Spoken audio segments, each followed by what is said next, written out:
I'm being systematically driven insane.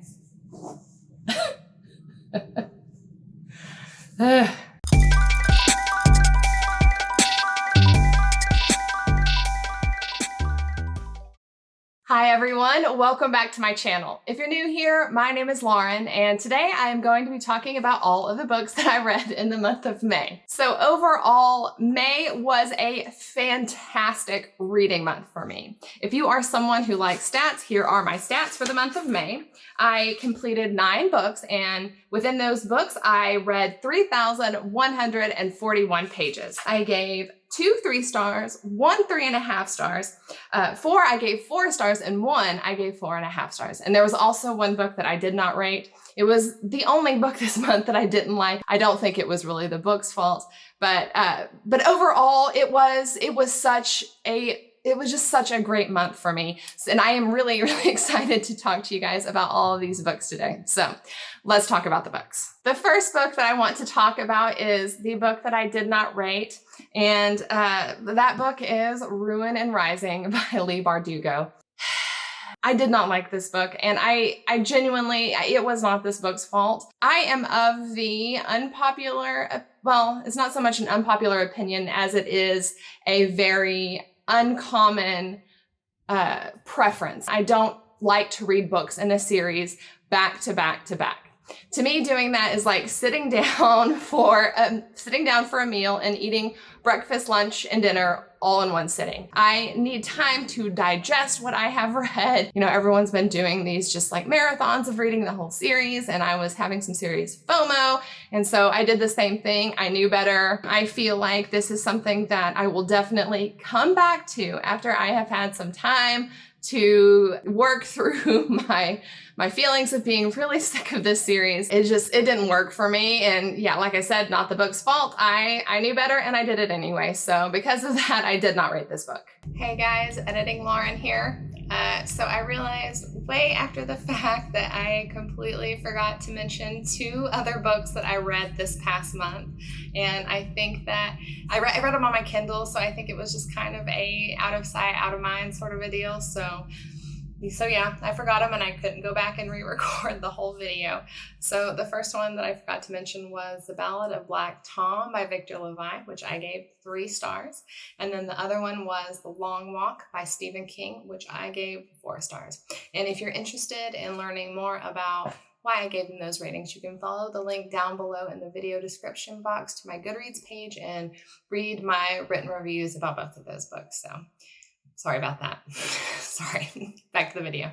The next book is Reaper Man by Terry Pratchett. This is the second book in the Death subseries of Discworld. The first was Mort, which I read that a couple months ago. I think I may have read that in February. This book, Terry Pratchett is just a fantasy satire genius. The way he writes it is so clever and it is so witty, and his characters, like I love Death so much as a character. This book though, it was pretty wacky. And it made it a little bit hard to follow. I missed Death as a character. He wasn't in this one as much as he was in Mort. In fact, he didn't make much of an appearance until at least halfway through the book. It was mostly focused around the wizards. You may love them. For me, they're kind of just like these quirky old men that I don't know, they aren't that interesting to me. And because this one had such a heavy focus on them, it didn't quite work for me. What I will say about this book though, is that it had one of the most beautiful endings in a book that I've ever read. I really wasn't expecting it, especially given how just kind of silly and off the wall this book was. It had just a lovely, meaningful ending. I think a lot of people actually prefer this book to Mort, but I liked Mort better. The storyline, I don't know, it was a little bit easier for me to follow. But overall, I think it was okay. So I gave it 3 stars. I think if it had had a little bit more focus on Death as a character, I definitely would have given it a higher rating. So the next book is actually the book that I had you guys vote on. I gave you the option to vote on either A Deadly Education by Naomi Novik or The Midnight Library by Matt Haig. And the book that won was The Midnight Library by Matt Haig. This is about a woman who dies and goes to a place called the Midnight Library. And at the Midnight Library, she has the opportunity to look at what her life might have been like if she had made various other choices. I really love the concept of this book. It felt very meaningful. You know, it examined the major theme was obviously sort of the meaning of life and the choices that we make, and you know what they ultimately mean in the grand scheme of a lifetime. Overall, though, I thought that this book was okay. I think that though I love the concept, I think it had some issues as far as execution went. This book needed more time to explore the premise of the story, and I feel like the characters should have been fleshed out a little bit more. They felt a little bit hollow. This book also had some pacing issues. This woman, she is looking at all these different choices that she could have made. Some of those choices were explored really well, others not as much. I don't know, it just made the pacing feel a little bit off. Ultimately, I think it had a really lovely ending, but still it has the potential to be pretty upsetting if you are not in a relatively hearty state of mind going into it. Overall, though, I gave this book 3 stars. I think that it was, I liked it and I thought it was okay. I think it didn't quite carry it over the line. It had some execution issues, but the concept was good. So, 3 stars for The Midnight Library. A House at the Bottom of a Lake by Josh Malerman. The main problem that people have with this book is that they go into it expecting it to be a horror, and they also don't like the ending of the book. That is a totally valid point. It has a strange ending that is that you might find pretty unsatisfying. As far as the question of genre goes, whether or not it's horror, I have devised a way to help you decide what genre you may classify this book as. If you find this unsettling, then you might feel like this is a horror. If you find this horrifying, if you find this thrilling, if you find this exciting, how you feel about this is how you will feel about the book. I can almost guarantee it. Now, being someone who finds large bodies of water to be very creepy, this book was kind of on the cusp of suspense and horror. I found this book to be incredibly atmospheric. This book is not a very long book. It's I think it is about a little over 100 pages long. But the way that suspense was built up in this book was perfect.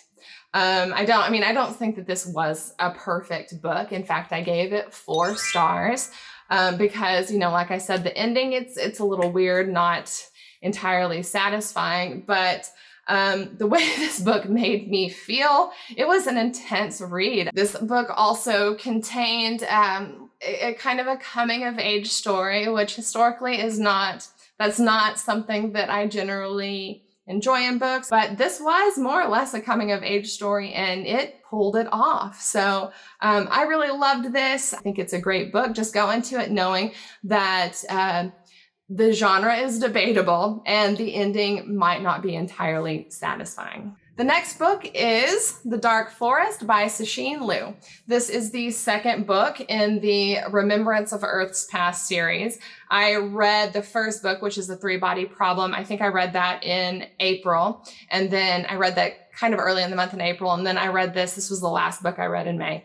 And this series, it would be really easy to spoil. Just know that it's kind of a reaching out into the galaxy, looking for intelligent life. What I found to be true about both of these books is that it takes quite a while for it all to start coming together. I got to the last third of it, and this book, guys, this book blew my freaking mind. This book also, it wasn't nearly as technical as A Three-Body Problem. It wasn't a perfect book. This has one particularly bothersome quality about it, and that is it is extremely misogynistic. How you feel about that is kind of, it's really a personal thing, and how much misogyny you can personally stomach in a book.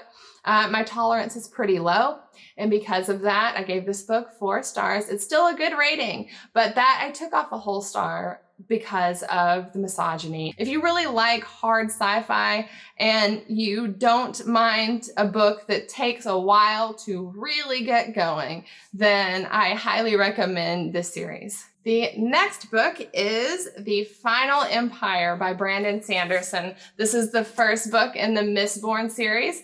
This is a story about a world where this is high fantasy. This is a very oppressive government. The person who rules this land is, viewed by the people as being pretty evil. And it's kind of about the people at the bottom, the people that are really impoverished and, really are suffering, sort of trying to rise up and reclaim the kingdom. It's also a heist. It's a heist novel, which is super fun. And it's a very well-loved series, and I can see why. I love this book. I thought it was so much fun. The one negative for me was that it could get a little slow in times. Overall, though, it was a high action, a very adventurous book, but there were kind of some lulls here and there throughout the book. Also, the protagonist in this book, though she is an incredibly likable protagonist, at least for me anyway, she had this sort of, much like in Red Rising with the character of Darrow, she just instantly excelled at everything that she did, which I'm beginning to see as something I don't really like that in characters. But those are really the only qualms I had with this book. Otherwise, I felt like the concept was awesome. All of the characters really were quite lovable. Even the bad guys, they were written really well. I really liked them. And the way Brandon Sanderson writes, his plots are so complex and so nuanced, and the way that he just unfolds them, he is truly a master at plotting and pacing. So overall, I gave this book 4 stars. And, I am really excited, really excited to continue with the series. And if you haven't read it, I know like everybody but me has read it, but if you haven't read it yet, oh, hi kitty. I highly recommend The Final Empire. The last book that I'm going to talk about, the book that was my favorite that I read this past month, was The Name of the Wind by Patrick Rothfuss. This was actually supposed to be a buddy read with Ina and Evie, which began as a buddy read, but they quickly DNF'd it. They weren't into it. I, however, bought it hook, line, and sinker. It sounds like it may have been a little bit oversold to them. On the other hand, I didn't know a whole lot about this book going into it, so I didn't really have any preconceived notions. This is a high fantasy, and this book is about a man who, what you gather when this book opens is that he is some sort of, significant person in this world and has some crazy past that you get the sense that he's got something really big in his past. And this book is him sort of telling his life story. Patrick Rothfuss's writing, I don't know, it just worked for me. I thought it was really beautiful. There are a lot of like poems and songs in this book, which I think often when those things are included in books, I don't think that they are usually done very well, but in this book, they were really beautiful. The story was also just riveting for me. I think a lot of people have a problem with, and I think that this was for, my friends that I was going to read this with, it sounds like this might have been their beef with it. A lot of people find the main character Quoth to be, "You are driving me crazy. Could you please settle? This is the Toonces show." The main character, Quo, you know, he kind of comes across as being like pretty arrogant and unlikable. However, I think that a big part of that had to do with his background and his age. I think he, like a lot of, you know, 15-year-old boys have some bravado. Also, he came from, you know, kind of a theatrical background. So the way he was, it seemed accurate to me. The only thing that I didn't like about this book, I felt like the ending was pretty abrupt, but even at that, I gave this book 4.5 stars. I docked it 0.5 of a point for the abrupt ending. Otherwise, this book was pretty perfect to me. So I think that is going to be it for me today. Those are all of the books that I read in the month of May. I hope you enjoyed hearing about them. If you read any good books in May, please tell me about it in the comments down below. I am always looking for my next great book recommendation. If you did enjoy this video, I hope that you will like it and possibly subscribe, and I'll see you next time. Bye.